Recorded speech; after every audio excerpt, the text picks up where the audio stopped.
Ready to make a real impact every day? Join the Active Day Home Care team and help clients maintain their independence in the comfort of their own homes. Make a difference in someone's life as you provide essential daily assistance and protect their health and happiness. Earn up to $20 an hour and enjoy additional perks like optional daily pay, 401k, paid time off, ongoing educational training, and more. Join a team that values care, compassion, and your professional growth. Visit activeday.com to apply.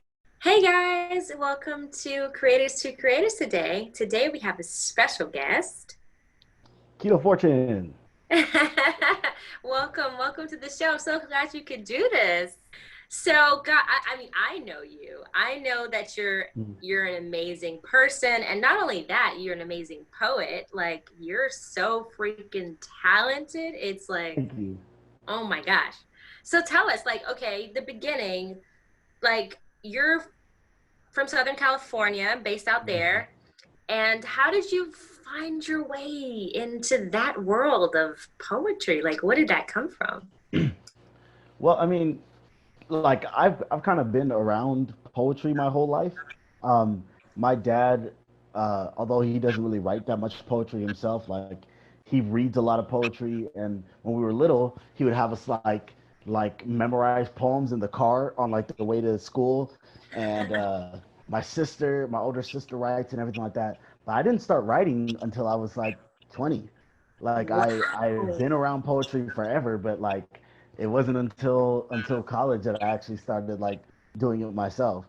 And like every other person on the planet, or every other dude that's ever existed, I started writing because I was talking to this girl and I was like, all right, I'm not even a poet, but let me try some stuff. I'm trying to put down a little thing, because I thought it would be like cute or whatever. And, obviously, that relationship ended horribly, but, I did get, I did get poetry. So that's great. That's great. No, but so you said you grew up around it. That's amazing. So what kind of things did you hear stories that they get, like, did your parents? So my dad like did like a lot of classic poetry. So he doesn't, like I said, he doesn't write, but he like performs like classic speeches and poetry and stuff like that. So we would hear it around the house, like Khalil Gibran and like classic Frederick Douglass speeches and Langston Hughes and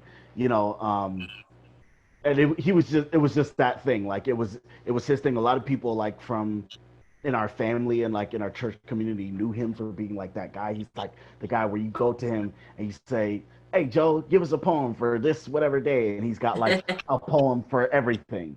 You know what I mean? I love that. Yeah, and he was just that guy. So we always were around it. You know what I mean? Yeah. And just like, and honestly, I can't remember a time when I was younger where I thought this is something that I could do myself. Like it never even occurred to me, which is crazy to me now because it's like my whole life. Yeah. It's like wow. It's like that's like your natural like like actors when they have them like kids. You're like, oh, one of you guys gonna be an actor. Like as a matter of fact, like drama was my first love. That was the thing where I was like, okay, because they used to have us like in the church plays, and like I did it in middle school and in high school, and like that was the thing where I was like, okay, I feel like I could do this. There was like that part. That was something that I always thought like I had an affinity for.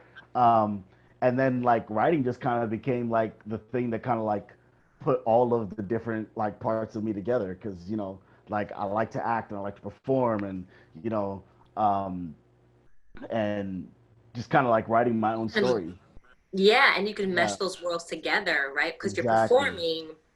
So there's all this emotion that you're delivering while you're performing your piece that you write. That's incredible. When was like your first poem that you like performed or in front of anybody? Something that you wrote, you're like, I'm gonna perform it. Like even if it's not of a big crowd, but like just anyone. Well, that was the first one. The the poem that I wrote for that girl because they had like a Valentine's show thing coming up, and I was like, I'm about to write this poem. And really, what happened is my roommate at the time, he was watching. There's a poet named Rudy Francisco. He's a really successful spoken word poet, super dope, right? And me and him were like watching all his videos on YouTube like religiously. Like we would come in from class and be like, "Yo, put on that Rudy Francisco." And we would just like watch the same videos over and over and over again. And then like I kind of have a thing where like whenever I see somebody do something dope, like my imagination runs wild. Like, oh, can I do that? And then Yeah. sometimes my brain is like, no. And sometimes it's like, oh, yeah, if I did it, I would do it like this. You know, but yeah, that's basically what happened. Like I started thinking, and I was like, wait, but this is actually low key sounding good. And then that show was coming up, so I was like, I did the poem and I read it, and then people were like coming up to me after, they're like, "Yo, Kito, I didn't know you were a poet." And I Right. thought I was so cool. I was like, man, I'm not even a poet, She just like inspired me. You know what I'm saying? Like it's just that's what she bring that out of me. I thought it was so cool. It's So was it ridiculous.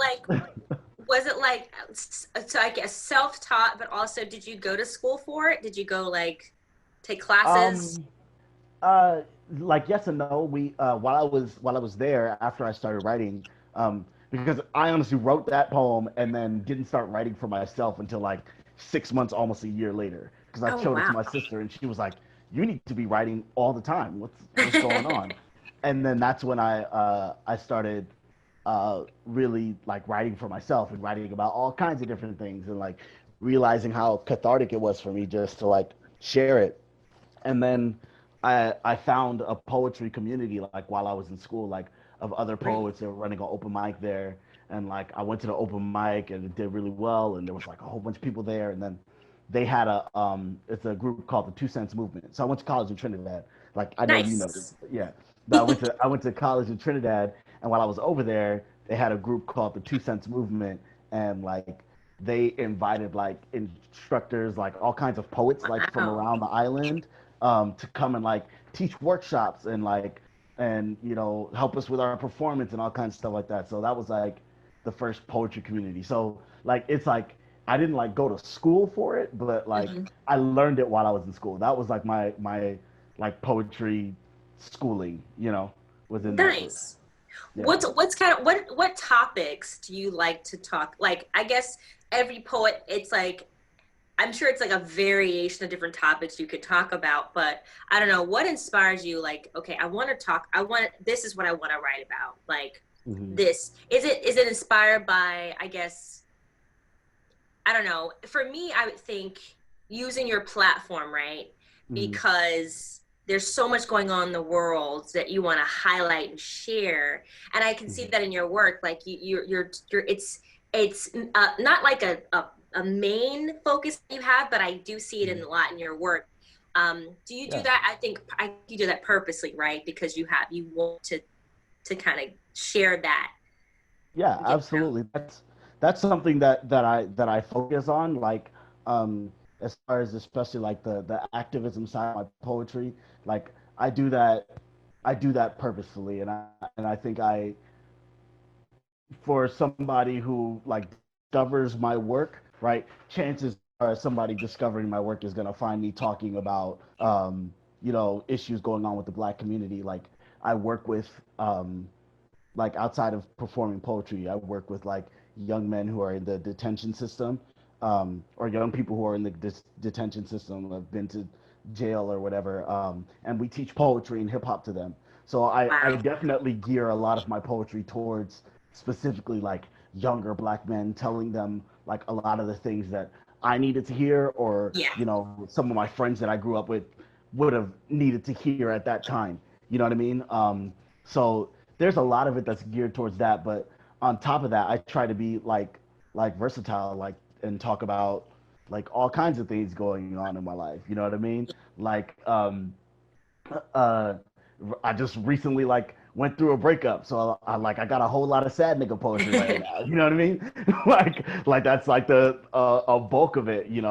Um, I've talked about like being an extrovert. I've talked about like what it's like, being like a man raised up in like this in the community where there's like a whole lot of toxic masculinity taught to us, I try to talk about as many things as possible. And then one of the things I'm working on is also talking about like all the things that make me happy, because I don't think I do that enough. But that's like a whole I nother love story that. too. That's Yeah, very no, important though. it's super important. It's just that sometimes, like you were saying, like when the world feels so like you know what I mean? You feel like you almost don't have time, or you sit down to focus on the things that you're happy about and the things that are on your shoulders creep their heads up. You know what I mean? Yeah. So a lot of times, even when I talk about it, it's like it's in the context of like in spite of all that other stuff. Like this is where my joy is. This is where my happiness is. So I love yeah, that. I try and I am trying to do more of that. That's wonderful. I love that. Yeah, Mm-hmm. because I mean, I think that's therapeutic, right? That's Mm-hmm. like super good for your soul, like when you're doing things that you want to do, not just, Right. doing what's trending or what's out there and Mm-hmm. talking about, which is, there's a time and a place for all those things, I think, like you Mm-hmm. said. So I totally agree with that. What's your writing process? Like, what's that like? It varies. It varies. When I first started writing, it was absolutely always like inspiration based. Like there's something that I'm dealing with. I'm writing about the thing that I'm dealing with. Or I'm having like a tough time, especially like in college. Like you know, I'm having a tough time. I'm going through some stuff, and even though I don't know what I'm talking about yet, I just like go into a dark place and isolate myself, like Batman style, and just like sit down and like write about all my feelings. But now I think a lot of times I still do write mainly off of inspiration, like certain events happening, but I also doing it like as a career, like I have designated writing times, like this is the time to write. You know what I mean? And just to keep exercising it like as a muscle, so that way if I need to write at any time for something. You know what I mean? Like somebody's like, "Hey, we're going to pay you to write this about this." I could be like, Right. "Okay, well, my pen is sharp. Like I'm ready for it." Um, so yeah, it really varies, but yeah, that's I guess that's more so the inspiration part. As far as like the process, um, I I kind of huh like I start out a lot of times. I just start about like saying what I'm thinking right then, and Yeah. then as the poem goes, I kind of know more and more. Okay, this is what I want to talk to. But I've also had times where I'm like, okay, like for example, the poem that we worked on, the Yeah. Black Jesus poem. That was a poem that I had as an idea for a long time, and there was a bunch of times where I was supposed to sit down and write it. Like I Yeah. literally felt God telling me, "Hey, write this poem," and Right. I was like, okay. And I went home from church and I was like, okay, well, I'm gonna write this poem. And instead Yeah. of writing the poem, I ate and I fell asleep and I woke up and I tried to write the poem and it was gone. And I was like, Right. damn.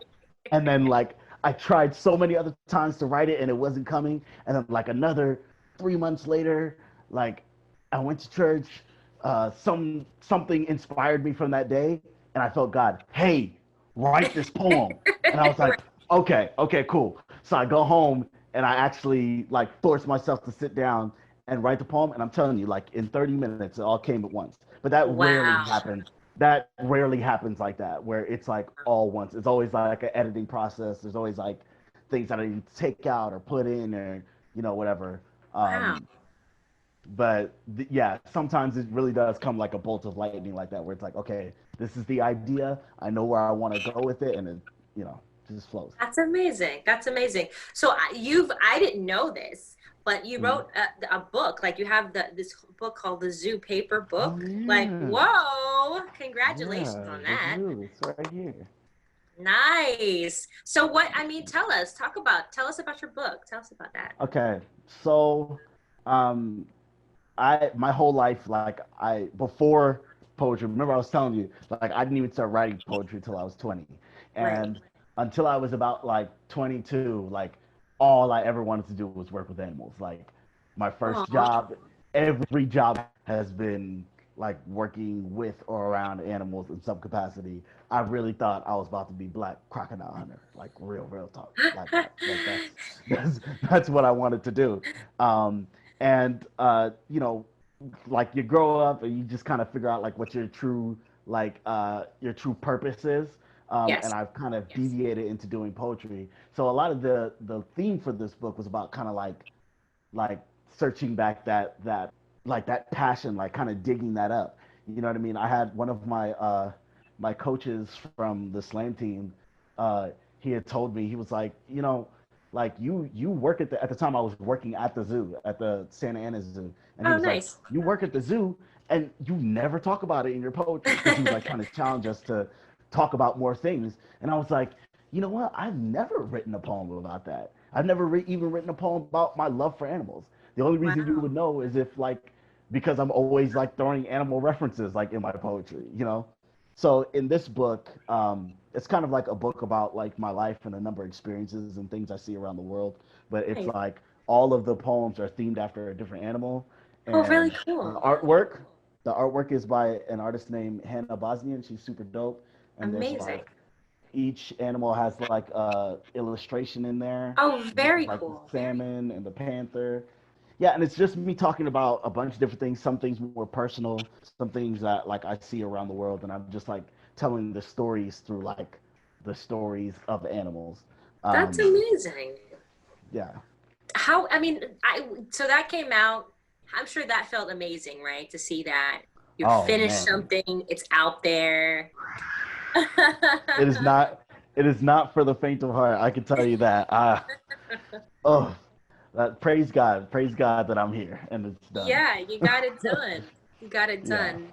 I mean, so do you want to, is that something that you want to continue doing, like kind of writing some more books in the future? Is that something you see yourself doing? Yeah, That's yeah. As it comes, um, I'm focusing like, well, first of all, like I kind of like dip my hands in like a whole lot of things. All of it is based in writing, but I also like I do some music. I've been working on that. I'm working on an nice. audio book. I'm working on an audio book for the book right now.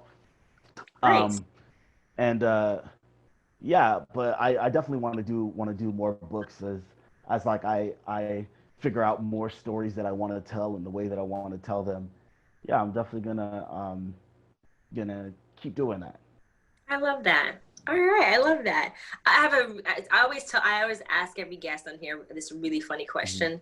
So, okay, so if there was a movie based like on your life, who would play Mhm. you? Who would play me? Okay, so I mean, see, here's the thing. It used to like this person used to be like my deep cuts pick, but now that they're like super famous, it's like I feel like I can't pick them no more, right? Because I would say Lakeith Stanfield, right? But he's like the biggest movie star on the planet now. So it's like hard for me to like, you can't just go right for him. But like I genuinely feel like he's a character. I've seen him play like a wide range. Like I have like a big animated personality, and I can see him in a movie like playing like my animated like everyday side, and I can also see him like bringing a lot of passion to like performing whatever poetry would be in the movie, because I would have to be a part of the Totally. movie. Yeah. So that obviously that would be my pick. It doesn't feel like as cool anymore to be like, oh yeah, this is my pick, right? Because before he was just a dude from Atlanta, and now it's like that's Lakeith Stanfield. You just go straight for Lakeith. It's like when people are like, oh well, yeah, Denzel. It's like you can't just pick those people. You know what I mean? No, But but yeah, I'm picking. you can't. You are absolutely amazing, and honestly, I think you're one Mm, of the greatest, or not, or if not, like you're definitely. I think you're one of the best poets I've ever met. I've met some poets in my thank time, you. and I think you're Mm, super talented. Like you're freakishly talented. I am so excited to see your growth in your career and where I it's gonna appreciate take it. you, and it's just so exciting to watch. So what Uh huh. advice would you give to someone that wants to do what you're doing or get into the world of poetry? Oh, try. Uh, I keep going back to this because it's such a big, like, impactful moment of my life. I've been around poetry my whole life and never written a poem. Never even thought that. that poetry was for me, or something that even really that's something that like everyday black people did. I thought it was like like a gift that you were just like, I wouldn't have known if I hadn't had that moment of inspiration, and if I had never done that, I would have never known that somebody enjoyed my poems. And the other thing too is that it what poetry has done for me is just kind of like reminded me that like my story is important. You know, we tend to think, because we hear a lot of poetry that is based in, you know, a lot of people's like traumas and like the tougher things that they've been through. And sometimes like you get the feeling that if you have not been through those things, right, that you have nothing to talk about. But that's not the truth. You know what I mean? Like everybody has their story, and their story is important to somebody else. You know what I mean? The poem that has gotten like some of like the most love that I've gotten is I wrote a poem that was like a love poem, but like it was all nerd references because I'm a super nerd. You can see it right there. Like I'm a super nerd, right? Like I wrote that poem just like because I wasn't even talking to nobody at the time. I just thought it was a dope thing. And I can't tell you, like I've gone to Anime Expo and done that poem, and the nerds are losing their minds. You know what I mean? And that's like the best feeling ever, is like knowing that somebody else stood the way that I was thinking. And if if I don't try to do that, if I don't put that out there for people to see, I would never find out. So for the people that are coming up that say, okay, I want to do poetry, I would say just like be as honest as you can with yourself. Um, don't cheat the process as far as like, and that also has to do with honesty, but like try to put their best product out that you can. Um, and then just keep creating, you know. And that goes beyond poetry. That goes with everything. You know, that's why art is here. That's what it's here for. To help us connect with other people that feel the same things that we do. So even if like you're doing film and I do poetry, I can understand what you're saying through your film. You know what I mean? And vice versa. So that's why we do it. Just try. You know, like there's really nothing to lose. And even if it's not okay, I want to be a professional poet for the rest of my life. I encourage everybody to write. It's cathartic. You know, it's a snapshot of your life. T- Yeah.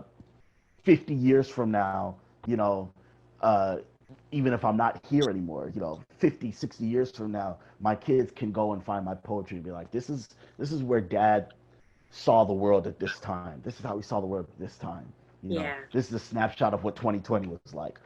They're not even gonna believe it's real. Like, like think about it. Like last year, if you had said, okay, you know, next year Kobe's gonna die and the world's gonna shut down Crazy. and the Lakers will win the championship and like all these Wow. things, like you wouldn't believe it. But like we have this all of this art that has come from this time, and it's Yeah. gonna show people like this is what it was like, Yeah. you know, and it's been like that through all of history, you know, Wow. especially the black artists through all of history have like we've got that snapshot, you know what I mean? Everybody feels what it was like in that time when you hear like Change Gonna Come, like Sam Cooke. Everybody, when you hear that song, you get the picture in your mind, you know what I Yeah. mean? Just from hearing that song. So I love yeah. that. Well, are you working on anything coming up? Are you are any shows or are you have anything cooking? I have a virtual feature. I think this Thursday it should be on Instagram Live. All right. Um, but it's with a poet named Lyric. What's the name of the mic though? Jeez. Follow my Instagram. It'll be on there at Kito Fortune this week. Like I said, I just released a, a small video on my Instagram from one of the poems from the book because I'm working on an audiobook for the book right now, and I released one of the poems. Um, you know, talking about 045 because I refuse to normalize his presidency by like immortalizing him in like 5 6 poems. I don't believe that. I wrote one. It's the only one I'm ever gonna write, and everybody else can figure it out from there. You know. So I would say I would say, yeah, I wrote that poem. I put it up online. The audiobook is coming soon. I got music hopefully coming soon too. Yay. I've been writing a lot of music, and yeah, just I'm excited. what the one thing I can say about COVID is it's given me like kind of a break and some time to like just really focus on creating and not all the other stuff, the runaround that I would normally be doing. So I guess I Exactly. am grateful in that sense.